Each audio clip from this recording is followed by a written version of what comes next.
Nothing को शुरू किया कार्ल पे ने, जो कि वन प्लस में थे पहले। ऑनर टेक को शुरू किया है माधव शेठ ने, जो इससे पहले रियलमी में थे। जितनी भी नई कंपनीज यहाँ पे स्मार्टफोन के बिजनेस में अगर आ रही है ना, तो उनको कोई ना कोई पुराना आदमी ही ऑपरेट कर रहा है। आपको ऐसा देखने को नहीं मिल रहा कि कोई नई चीज, बिल्कुल ही नई कंपनी मार्केट के अंदर आ रही है और वो अपने फोन को यहाँ पर लेके आ रही है। और खास तौर पे इंडियन मोबाइल स्पेस की बात करें, जहाँ पे इंडिया में आपको तरह तरह के स्टार्टअप देखने को मिलते हैं। काफी सारे स्टार्टअप कंपनीज बहुत जबरदस्त काम करती है, लेकिन फिर भी कोई कंपनी मोबाइल फोन के स्पेस में आपको मोबाइल फोन क्यों नहीं दिखा सकती? क्योंकि अगर मैं बात करूं दो नई कंपनीज की जो हाल ही में मार्केट में शुरू हुई है, नथिंग की बात करें तो भले ही कार्ल पे उसके अंदर हो, लेकिन आप लोगों को पता है कि पीछे से वो अपनी पूरी की जो वन प्लस की टीम थी ना, उससे नथिंग के अंदर लाया और अब वो अब नथिंग के फोन यहाँ पे बना रही है। ऐसे ही मिस्टर माधव के बारे में बात करें तो वो रियलमी से ऑनर टेक तो उन्होंने शुरू कर दिया, लेकिन रियलमी से अपनी पूरी टीम को यहाँ पे ले आए। यानी कहने का मतलब ये है कि आपको वही लोग देखने को मिल रहे हैं जो लोगों ने पहले यहाँ पे काम किया है। लेकिन देखा जाए तो इसका मतलब ये नहीं कि इंडियन कंपनी से कभी कोशिश नहीं करी।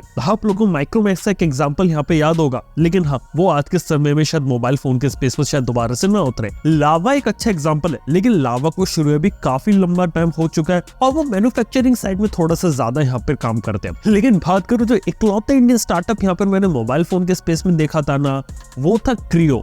उसका पहला फोन था क्रियो मार्क 1 और उस फोन की खास बात ये थी कि उसके अंदर प्रॉमिस किया गया था हर महीने सॉफ्टवेयर अपडेट आएगा। कॉन्सेप्ट बहुत अच्छा था, लेकिन ये प्रोडक्ट मार्केट में बिल्कुल भी नहीं चला और वो एक आखिरी अटेम्प्ट था किसी भी नई कंपनी का मार्केट के अंदर, क्योंकि इसके बाद जितने भी अटेम्प्ट हुए हैं ना, वो कहीं ना कहीं पुराने लोगों ने ही यहाँ पर करे। लेकिन आखिर ऐसा है क्यों यहाँ पे? और कोई इंडियन स्टार्टअप क्या मोबाइल फोन के अंदर अपनी जगह ले भी सकता है? वेल, बात करें तो प्रॉब्लम्स बहुत ज्यादा है और one of the first problem होती है टेक्नोलॉजिकल नो हाउ की। यार, माधव शेठ के जो नए इंटरव्यूज आए थे ना, उसमें भी यही बोला गया। उनसे पूछा गया था कि आपके पास तो सारी टीम थी, आप तो अब तक दोबारा से नया ब्रांड भी खड़ा कर सकते थे, लेकिन फिर आप ऑनर के साथ क्यों पार्टनरशिप कर रहे हैं? तो उनका कहने का मतलब यहाँ पर ये था कि ऑनर के साथ हम इसलिए पार्टनरशिप कर रहे हैं ताकि हम उनके प्रोडक्ट्स को ला सके, प्लस उनसे टेक्नोलॉजिकल नो हाउ ले सके कि एग्जैक्टली मोबाइल फोन को बनाना वगैरह कैसे है और क्या क्या चीजें चाहिए।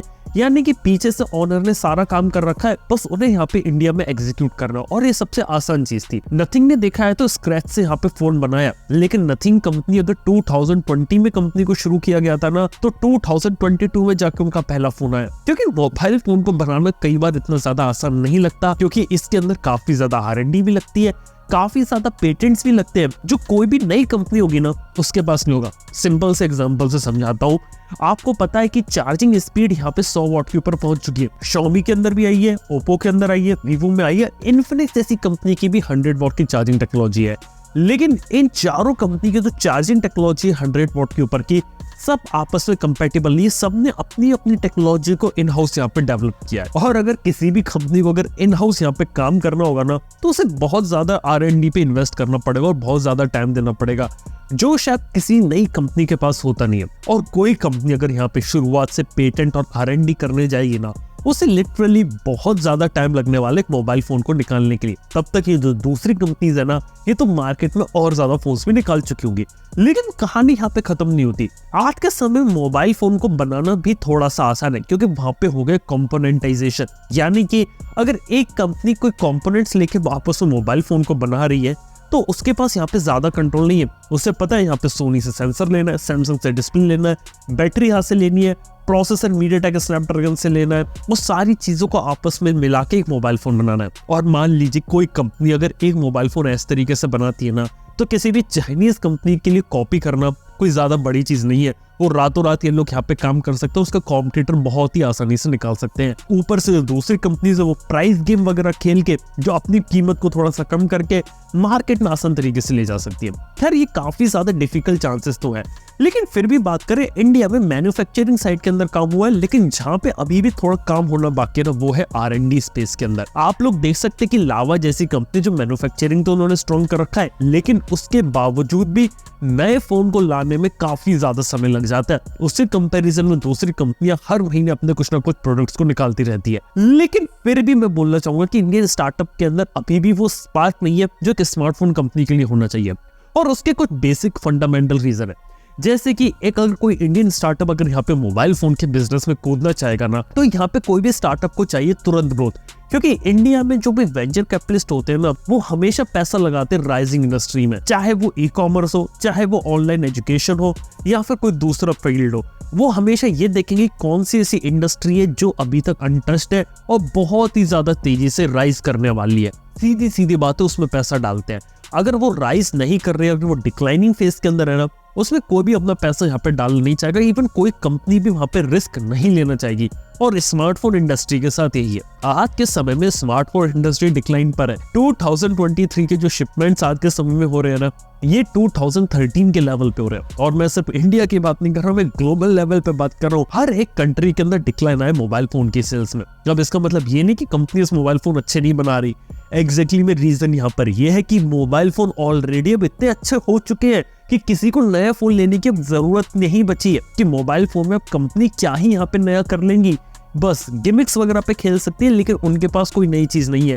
और लोग भी स्मार्ट हो गए कि एक मोबाइल फोन को लंबे समय तक चलाते हैं। बस यही से सारी समस्या की प्रॉब्लम है। जब नए मोबाइल फोन के लिए स्पेस धीरे धीरे कम हो रहा है, तो यहाँ पे कंपनियां यहाँ पर क्या करें। और इसीलिए जब मार्केट जब एक्सपेंड होता है, तब ज्यादा चांसेस होते हैं कोई नई कंपनी इंडिया में एंटर कर जाए और ग्रो कर जाए। ये चीज हमने 2016 में देखी थी। जब जियो यहाँ पर आया था, तो इंडिया में एक से एक कंपनी यहाँ पे अपनी एंट्री ले रही थी, इस उम्मीद में कि जो जियो की आंधी आई है, जिस तरीके से लोग इंटरनेट से कनेक्ट हो रहे हैं, मोबाइल फोन चाहिए, हम अपनी एक जगह बना लेंगे। कुछ कंपनीज टिकी, कुछ कंपनीज बाहर हो गई, लेकिन अब वो जमाना कभी आने नहीं वाला। और देखा जाए तो जब मार्केट यहाँ पे कम हो रहा है, तो इस डिक्लाइनिंग मार्केट के अंदर कोई कंपनी इतना बड़ा रिस्क नहीं लेना चाहती। इवन यही एक रीजन है कि टाटा जैसी कंपनी भी सीधे स्मार्टफोन मैन्युफैक्चरिंग के स्पेस में उतरी है, बजाय कि खुद का मोबाइल फोन निकालने के लिए। उसे पता है कि हम दूसरों का मोबाइल फोन बना के ज्यादा पैसा बना सकते हैं, एज कम्पेयर टू खुद का मोबाइल फोन निकाल के यहाँ पे मार्केट के अंदर बेचना उनके लिए भी यहाँ पे डिफिकल्ट हो सकता है। लेकिन इसका मतलब ये नहीं है कि इंडियन स्टार्टअप से इंडियन कंपनीज यहाँ पे बिल्कुल भी काम नहीं कर रहे। एक इंटरेस्टिंग फील्ड यहाँ पर मैंने ऑब्जर्व किया है,